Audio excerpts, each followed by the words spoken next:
नाश्ता रेसिपी प्रकार 1 पाहूयात। त्यासाठी सर्वात आधी इथं मी मिक्सरचं भांडं घेतले। आता यामध्ये 1 वाटी इथे मी भाजकी डाळ घेतली आहे। बऱ्याच ठिकाणी याला डाळवं सुद्धा म्हटलं जातं। आता ही भाजकी डाळ मिक्सरच्या भांड्यामध्ये काढून घ्यायची। तर इथे सर्व डाळवं मी मिक्सरच्या भांड्यामध्ये काढून घेतले। आता हे मिक्सरला फिरवून याची एकदम बारीक अशी पावडर तयार करून घ्यायची। तर इथे पहा, सर्व डाळवं मी मिक्सरला फिरवून घेतलं आहे। एकदम बारीक अशी याची पावडर तयार झाली आहे, म्हणजे पीठ तयार झाले। आता थोडेफार मोठे कण यामध्ये राहिले तरी चालतील, काही हरकत नाही, पण हे तयार झालेलं पीठ मी चाळून घेणार नाहीये, असंच वापरायचंय। तर इथे आपलं डाळव्यापासून पीठ तयार करून घेऊन झाले। आता आपण राहिलेली तयारी करून घेऊयात। तर आता पुढची तयारी करण्याआधी इथे मी पीठ मळून घेणार आहे।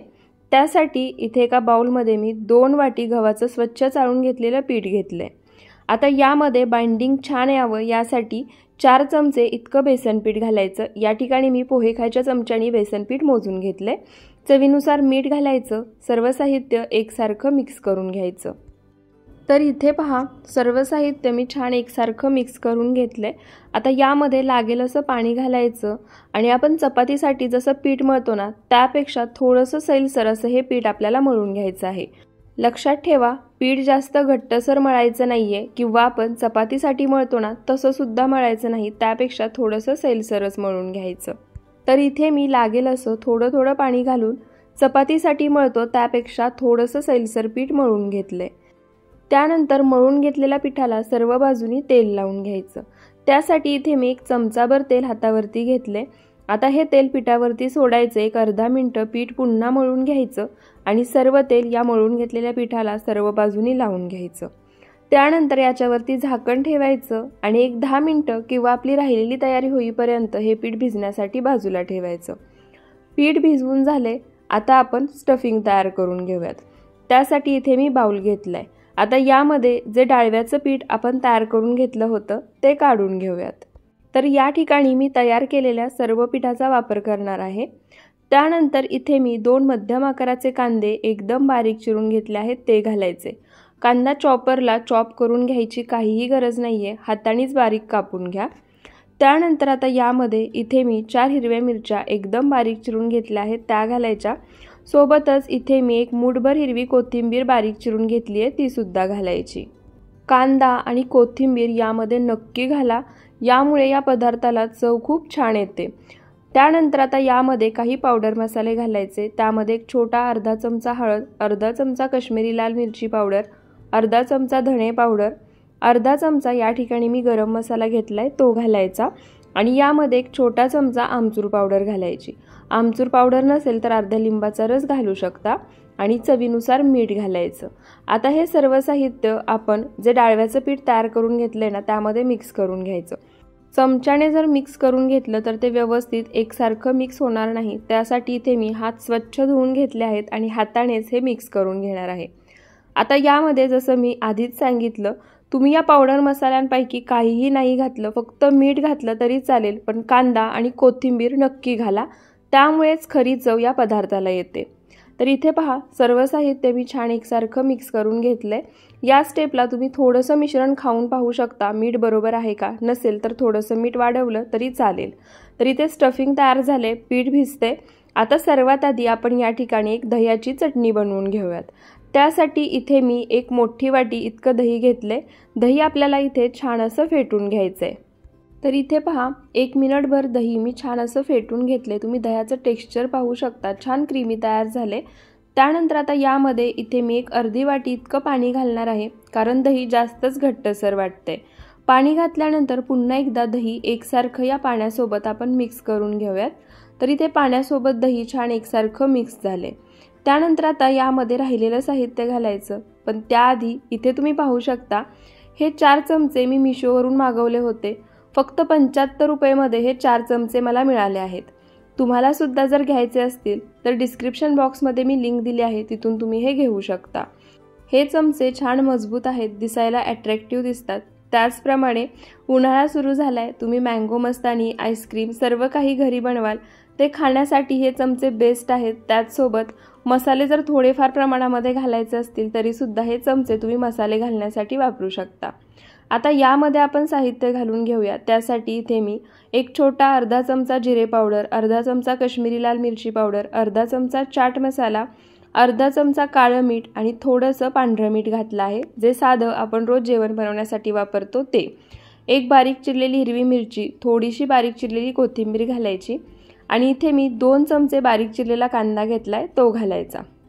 त्यानंतर आता हे सर्व साहित्य आपण दह्यामध्ये एकसारखं मिक्स करून घेऊयात।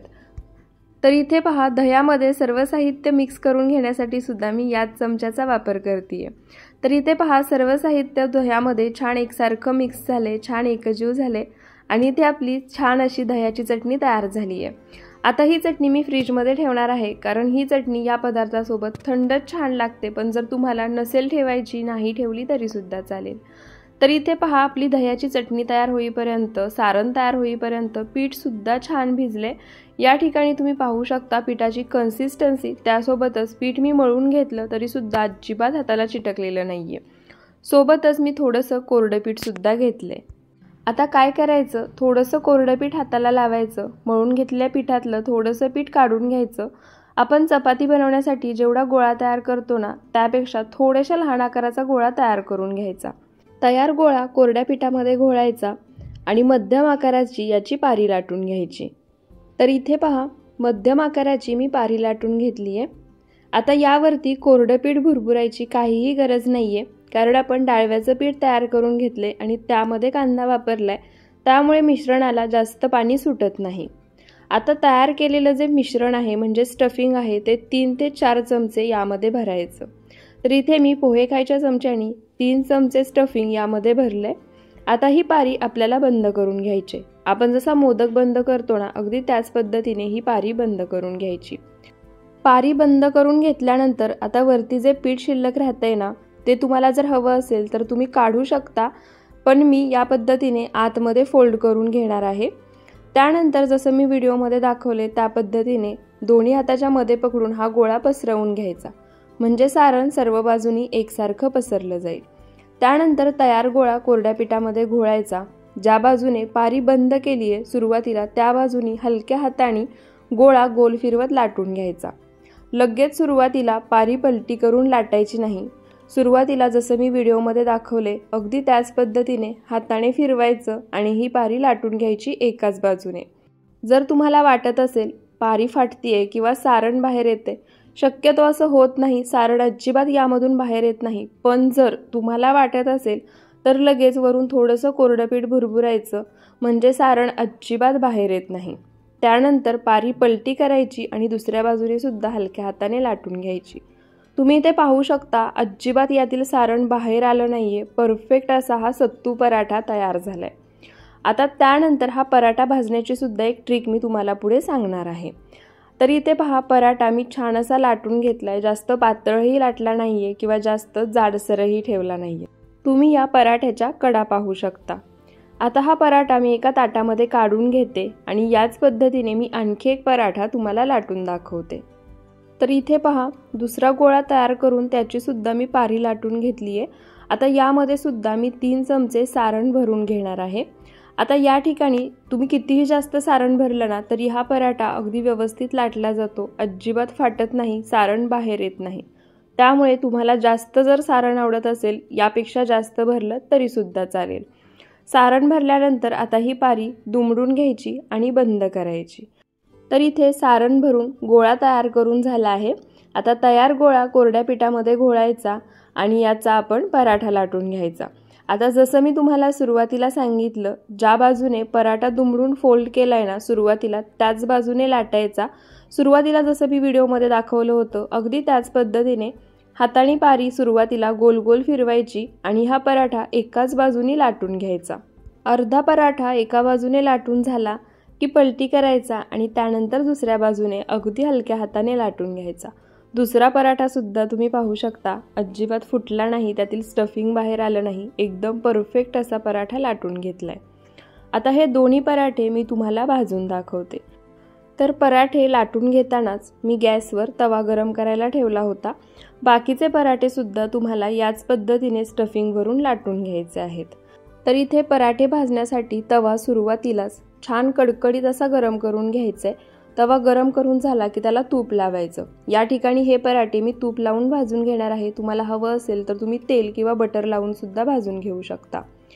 त्यानंतर गॅसचा फ्लेम मीडियम करायचा आणि यावरती लाटून घेतलेला पराठा घालायचा। आता पराठा भाजून घेताना ज्या बाजूने पराठा फोल्ड केला होता किंवा पराठा शेवटी लाटताना जी बाजू खाली होती म्हणजे पोळपाटावर होती तीच बाजू तव्यावरती घालायची।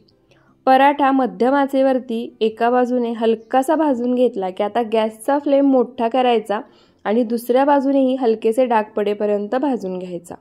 पराठा भाजून घेताना दोन्ही बाजूनी सुरुवातीला छान खरपूस असा भाजून घ्यायचा।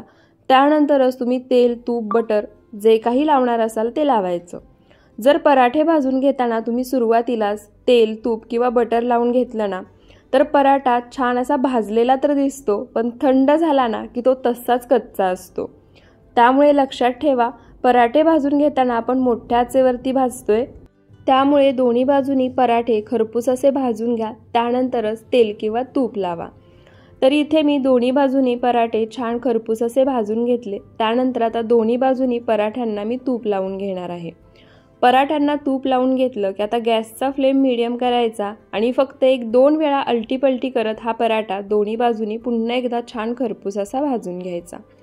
तर इथे पहा, अलटीपलटी करत दोन्ही बाजूनी हा पराठा मी छान असा भाजून घेतलाय। आता हा पराठा आपण काढून घेऊयात। आता पराठे काढून घेताना सुद्धा लक्षात ठेवा, हॉटकेसमध्ये काढायचे नाहीत। अशा पद्धतीने एखादी जाळी घ्यायची आणि त्यावरती काढायचे, म्हणजे पराठ्याला खालच्या बाजूनी पाणी सुटणार नाही। पराठे हलकेसे थंड झाले की त्यानंतर तुम्ही हॉटकेसमध्ये ठेवू शकता। गॅसचा फ्लेम मीडियमच आहे। दुसरा पराठा यावरती घालायचा। पराठा सुरुवातीला मोठ्या आचेवरती भाजलाय, त्यामुळे तवा छान गरम झालाय।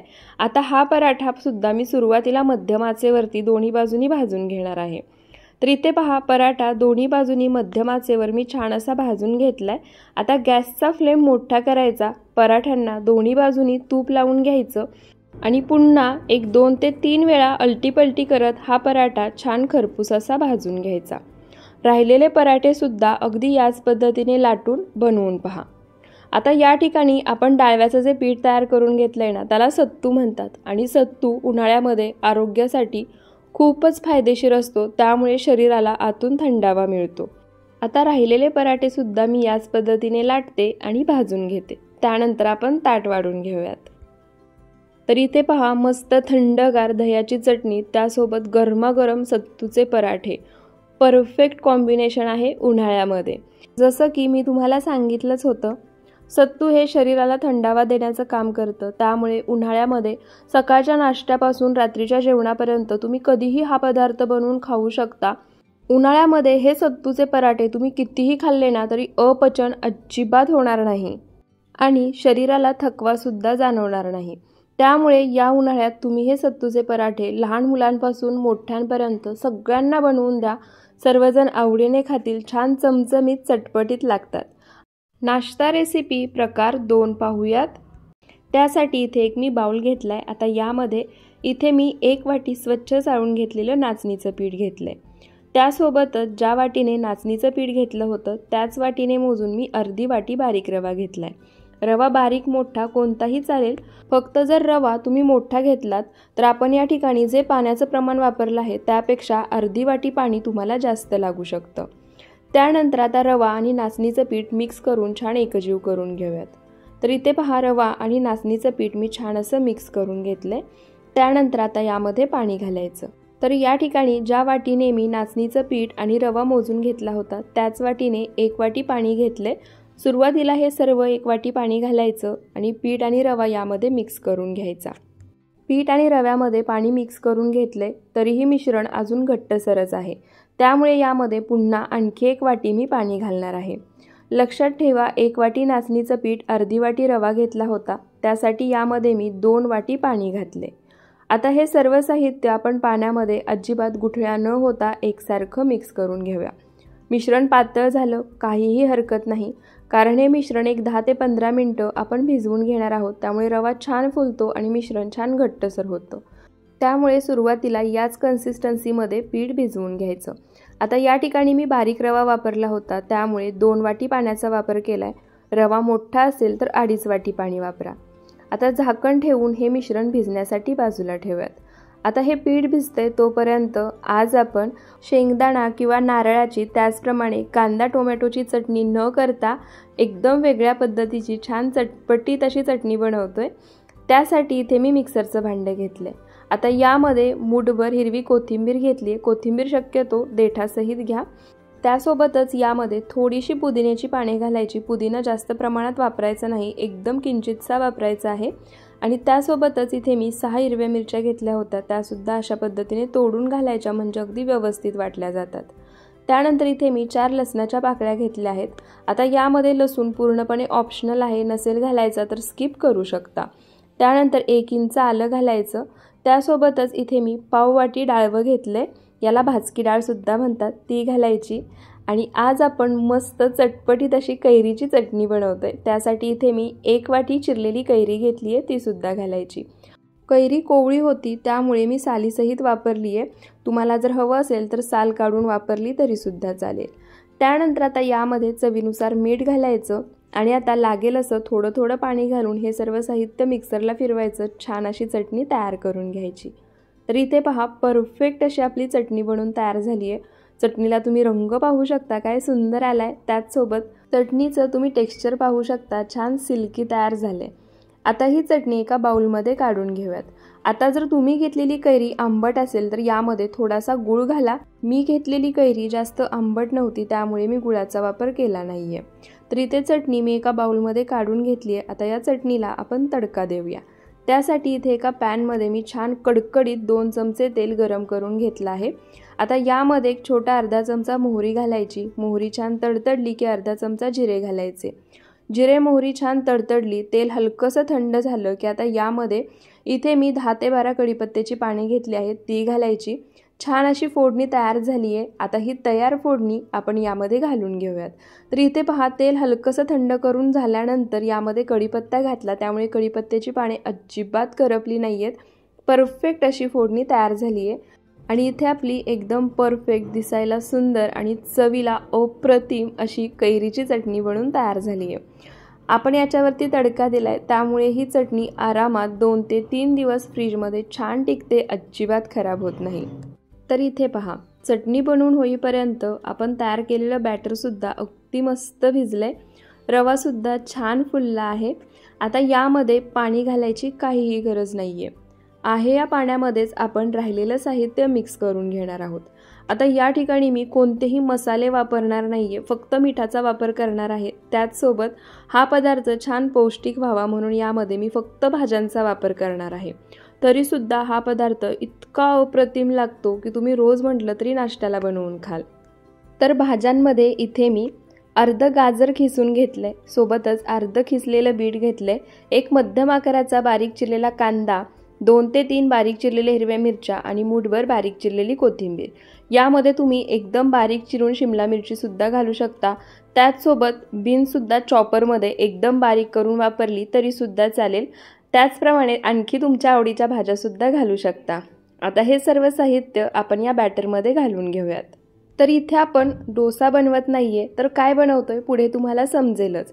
आता जो पदार्थ आपण बनवतोय तो शरीराला थंडावा तर देतोच, त्याचप्रमाणे उन्हाळ्यामध्ये वजन कमी करण्यास सुद्धा मदत होते।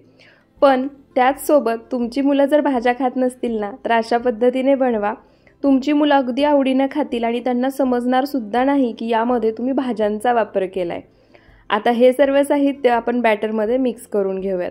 तुम्ही पाहू शकता यामध्ये आपण बीटाचा वापर केलाय ना, त्यामुळे बॅटरला सुद्धा रंग किती छान आलाय। सर्व साहित्य मी छान एकसारखं मिक्स करून घेतले।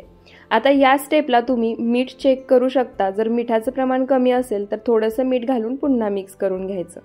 परफेक्ट बॅटर तयार झाले। आता या ठिकाणी आणखी एक टिप लक्षात ठेवा, जेव्हा तुम्ही बॅटर तयार करायला घ्याल ना तेव्हाच गॅसवर तवा गरम करायला ठेवायचा आहे, कारण तवा छान कडकडीत गरम झालेला असायला हवा। तर इथे पहा मी सुद्धा आधीच तवा गरम करायला ठेवला होता। तवा छान कडकडीत गरम झालाय। गॅसचा फ्लेम मीडियम टू लो ठेवायचा आणि आता तव्याला आपण तेल लावून घेऊया। आता या ठिकाणी तुम्ही तेलाऐवजी तुपाचा वापर केला तरी सुद्धा चालेल, कारण वेट लॉस करताय तर तेल चालणार नाही, त्यामुळे तूपच वापरा। त्यानंतर जे बॅटर आपण तयार करून घेतलंय ना त्यातलं 2 पळी बॅटर या तव्यावरती घालायचं आणि हलक्या हाताने हे पसरवून घ्यायचं। पूर्ण पातळ असं पसरवायचं नाही, थोडंसं जाडसरच ठेवायचं। बॅटर तव्यावरती पसरवून घेताना गॅसचा फ्लेम मीडियम टू लो ठेवायचा, मोठा ठेवायचा नाही, कारण तवा आपण आधी छान कडकडीत गरम करून घेतलाय। सर्व बॅटर तव्यावरती छान पसरवून घेतलं की आता लगेच पलटी करायचं नाही। वरती जे मिश्रण तुम्हाला ओलसर दिसते ते पूर्णपणे कोरडं झालं पाहिजे, तेव्हाच हे आपल्याला पलटी करायचं आहे। जर वरचं मिश्रण ओलसर असतानाच तुम्ही हे पलटी केलं तर ते तुटू शकतं, अजिबात आकारामध्ये राहणार नाही। त्यामुळे वरून कोरडं होऊ द्यायचं, त्यानंतरच पलटी करायचं। तर इथे पहा, मिश्रण वरच्या बाजूनी पूर्णपणे कोरडं झाले आणि या ठिकाणी तुम्ही पाहू शकता अगदी सहज तव्यापासून वेगळं होते, अजिबात तव्याला खाली चिटकलेलं नाहीये, त्याचसोबत अजिबात पलटी करताना ते मोडलं देखील नाही। आता दोन्ही बाजूनी मध्यम आचेवरती हे छान खरपूस असं भाजून घ्यायचं। आणि हो, भाजून घेताना हे सतत अलटी पलटी करायचं नाही। तरी ते परफेक्ट असं हे मी भाजून घेतले। मध्यम आचेवरती हे भाजण्यासाठी 4 ते 5 मिनिटं मला लागली। आता राहिलेले मिनी उत्तप्पे सुद्धा आपण याच पद्धतीने बनवून घ्यायचे आहेत। फक्त आता लक्षात ठेवा, आपण सुरुवातीला तव्याला तेल लावून घेतलं होतं, त्यामुळे इथून पुढे तव्याला तेल अजिबात लावायचं नाही। तेल न लावताच मिश्रण तव्यावरती पसरवून घ्यायचं। तुम्ही तुपाचा वापर करताय तर तूप सुद्धा सुरुवातीलाच तव्याला लावायचं। त्यानंतर जर तुम्हाला हवं असेल तर बाजूने सोडायचं किंवा असंच तुम्ही हे मिनी उत्तप्पे भाजून घेतले तरी सुद्धा चालतील, पण थोडंसं तूप आणि तेल लावलं ना की चवही छान लागते आणि छान मऊसूद राहतात, खाताना कोरडे वाटत नाहीत। त्यामुळे मी थोडंसं बाजूने तेल सोडलं आहे, तुम्ही तूप घालू शकता। त्यानंतर जसं मी सुरुवातीला सांगितलं होतं, वरच्या बाजूने पूर्णपणे कोरडे होऊ द्यायचे, त्यानंतरच पलटी करायचे।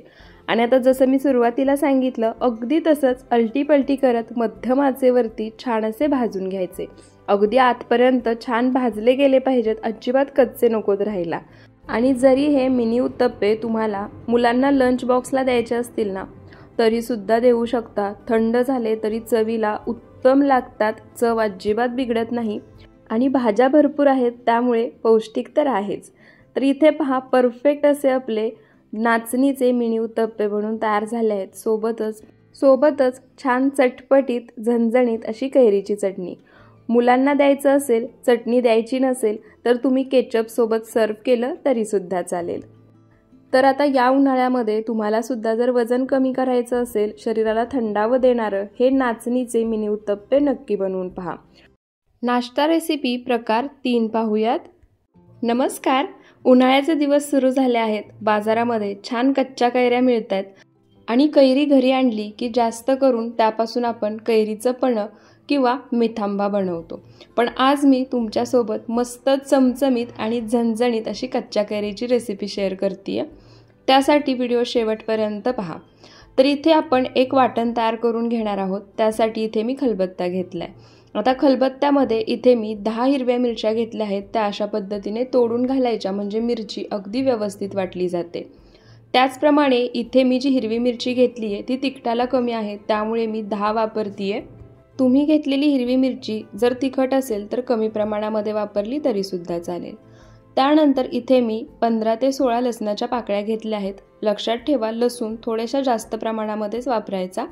एक छोटा अर्धा चमचा जिरे घालायचे आणि थोडीशी बारीक चिरलेली कोथिंबीर घालायची। त्यानंतर आता हे सर्व साहित्य आपण खलबत्त्यामध्ये कुटून जाडसर असं वाटण तयार करून घेणार आहोत। तुम्हाला जर हवं असेल तर तुम्ही हे मिक्सरला फिरवून सुद्धा घेऊ शकता। मिक्सरला फिरवलं तरी लक्षात ठेवा, पूर्ण बारीक अशी पेस्ट तयार करायची नाहीये, अशा पद्धतीने थोडंसं जाडसरच ठेवून वाटण तयार करून घ्यायचंय। तर इथे पहा, परफेक्ट असं वाटण तयार झालंय, पूर्णपणे मी बारीक केलेलं नाहीये, सर्व साहित्य थोडंसं जाडसरच आहे। त्यानंतर इथे मी 2 कच्च्या कैऱ्या स्वच्छ धुवून त्याची सालं काढून घेतली आहेत। कैऱ्या लहान आकाराच्या आहेत, त्यामुळे मी 2 वापरतीये, मध्यम आकाराची असेल तर 1च वापरा। आता या कैऱ्या आपण खिसणीने खिसून घेऊयात आणि ज्या बाउलमध्ये मी कैरी खिसून घेतेय तो स्टीलचा बाउल एकदम जाडजूड आहे, मी मिशोवरून मागवला होता आणि फक्त 368 रुपयामध्ये तुम्हाला मिळून जाईल। एकदम बाउल जाडजूड आहे, आकाराने मोठा आहे। तुम्हाला जर हा बाउल घ्यायचा असेल तर या प्रोडक्टची लिंक मी टॅग करते, त्याचप्रमाणे डिस्क्रिप्शन बॉक्समध्ये सुद्धा देते। तुम्हाला जर घ्यायचं असेल तर तिथून तुम्ही घेऊ शकता। तर दोन्ही कैऱ्या मी याच पद्धतीने खिसून घेणार आहे। त्यातील जे बी आहे म्हणजे कैरीची जी कोय आहे ती बाजूला काढायची। तर इथे पहा दोन्ही कैऱ्या मी छान अशा खिसून घेतल्या आहेत। आता तुम्हाला जर खिसणीने कैरी खिसून घ्यायची नसेल तर मिक्सरला जाडसर अशी वाटून घेतली तरी सुद्धा चालेल। त्यानंतर आता यामध्ये जे वाटण आपण तयार करून घेतलं होतं ते सर्व वाटण घालायचे। आता यामध्ये आपण थोडीशी लाल मिरची पावडर सुद्धा वापरणार आहे। त्यामुळे जर तुम्हाला जास्त तिखट आवडत नसेल तर हिरवी मिरची कमी घेतली तरी सुद्धा चालेल। त्यानंतर आता यामध्ये इथे मी 1 वाटी स्वच्छ चाळून ज्वारीचं पीठ घेतलं आहे ते घालायचं। त्याच वाटीने अर्धी वाटी इथे मी गव्हाचं पीठ घेतलंय। त्यानंतर 4 चमचे इथे मी तांदळाचं पीठ घेतले। तांदळाचं पीठ मी पोहे खायच्या चमच्याने मोजून घेतले आणि 5 चमचे या ठिकाणी मी बेसन पीठ घेतले। वाटीच्या प्रमाणामध्ये पाव वाटी बेसन पीठ आहे। सर्व पीठ घातल्यानंतर आता यामध्ये काही पावडर मसाले घालायचे। त्यामध्ये एक छोटा अर्धा चमचा हळद, अर्धा चमचा काश्मीरी लाल मिरची पावडर जी तिखटाला कमी असते पण रंग खूप छान येतो, अर्धा चमचा यामध्ये गरम मसाला घालायचा आणि 2 चमचे पांढरे तीळ घालायचे। पांढरे तीळ घालणं पूर्णपणे ऑप्शनल आहे, तुम्हाला नसतील घालायचे नाही घातले तरी सुद्धा चालतील। त्यानंतर यामध्ये चवीनुसार मीठ घालायचं। त्यासोबतच इथे मी एक मोठा कांदा बारीक चिरून घेतलाय तो घालायचा आणि मूठभर बारीक चिरलेली हिरवी कोथिंबीर घालायची। कोथिंबीर थोड्याशा जास्त प्रमाणामध्येच वापरा। त्यानंतर आता हे सर्व साहित्य आपण एकसारखं मिक्स करून घेऊयात, छान एकजीव करून घेऊयात। तर इथे पहा सर्व साहित्य मी छान एकसारखं मिक्स करून घेतले, एकजीव केले। त्यानंतर आता यामध्ये लागेल असं थोडं थोडं पाणी घालायचं आणि आपण भाकरीसाठी जसं पीठ मळतो ना अगदी त्याच कन्सिस्टन्सीमध्ये हे पीठ आपल्याला मळून घ्यायचं आहे। पीठ जास्त घट्टसरही मळायचं नाही किंवा जास्त सैलसरही मळायचं नाही। त्यामुळे लागेल असं थोडं थोडंच पाणी घाला आणि पीठ मळून घ्या। तर इथे पहा लागेल असं थोडं थोडं पाणी घालून मी छान असं पीठ मळून घेतले। पिठाची या ठिकाणी तुम्ही कन्सिस्टन्सी पाहू शकता। त्यासोबतच आपण पिठाला अजिबात तेल लावलं नाहीये तरी सुद्धा पीठ अगदी छान मऊसूत भिजले। झाकण ठेवून एक 10 मिनिटं पीठ भिजण्यासाठी बाजूला ठेवायचं। जर या ठिकाणी तुम्हाला गडबड असेल, लगेच हे बनवून घ्यायचं असेल, पीठ नाही भिजवलं तरी सुद्धा चालेल। तर इथे पहा एक 10 मिनिटं झाले आहेत, पीठ अगदी छान भिजलं आहे। तुम्ही पाहू शकता पीठ हाताने एकदा मळून घेऊयात, अजिबात हाताला चिटकत नाहीये, म्हणजे अगदी पीठ व्यवस्थित आणि परफेक्ट भिजले गेले। आणि त्याच सोबत तुम्ही पिठाला रंग पाहू शकता किती सुंदर आलाय। आता हे पीठ बाजूला ठेवूयात। त्यानंतर इथे मी एक पोळपाट घेतलाय, सोबतच थोडंसं पाणी सुद्धा घेतलंय आणि एक रुमाल पाण्याने भिजवून घट्ट असा पिळून घेतलाय। आता हा रुमाल पोळपाटावरती अंतरायचा, थोडंसं पाणी या रुमालावरती टाकायचं।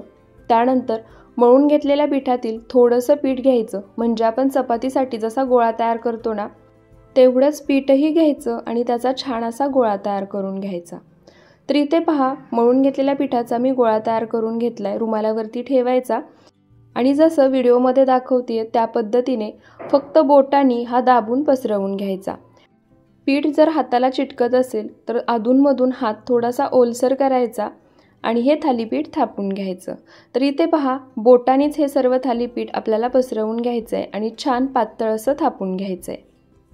तर इथे पहा फक्त बोटांनीच एकसारखं पसरवत एकदम पातळ आणि छान असं इथे मी थालीपीठ थापून घेतले। थालीपीठ थापायला सुरुवात करण्याआधीच मी गॅसवर तवा सुद्धा गरम करायला ठेवला होता। तवा छान गरम झालाय, आता याला आपण तेल लावून घेऊया। पण त्याआधी हे पहा, आपण जेव्हा चपाती, पराठे किंवा अशा पद्धतीने थालीपीठ किंवा डोसे काहीही बनवतो त्याला तेल लावायचं असेल तर बरीचशी भरपूर भांडी खराब होतात आणि त्यासाठीच मी एकदम युजफुल प्रोडक्ट तुमच्यासाठी घेऊन आली आहे।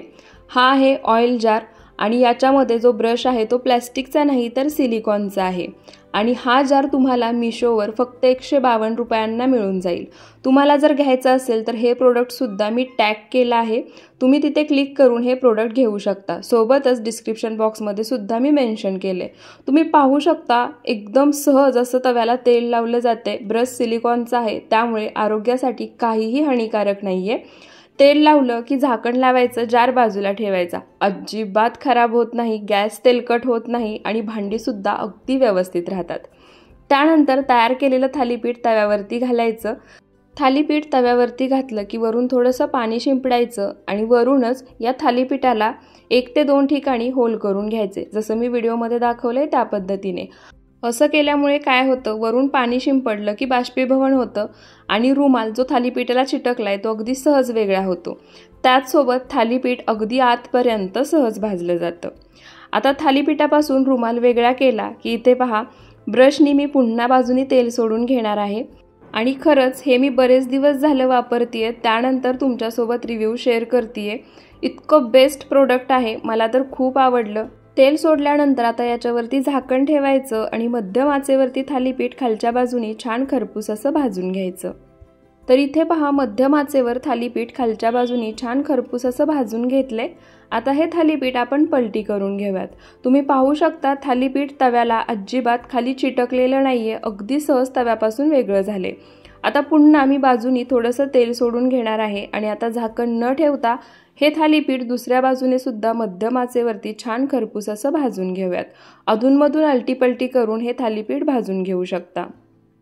तर इथे पहा, अलटीपलटी करत दोन्ही बाजूने हे थालीपीठ मी छान खरपूस असं भाजून घेतले। राहिलेले थालीपीठ सुद्धा अगदी याच पद्धतीने बनवून घेऊयात। आणि त्याचप्रमाणे तुम्हाला सुद्धा किचनमध्ये रोजच्या रोज उपयोगी पडणारे जर हे 2 प्रोडक्ट घ्यायचे असतील तर प्रोडक्ट मी टॅग केले आहेत, सोबतच डिस्क्रिप्शन बॉक्समध्ये सुद्धा लिंक दिली आहे।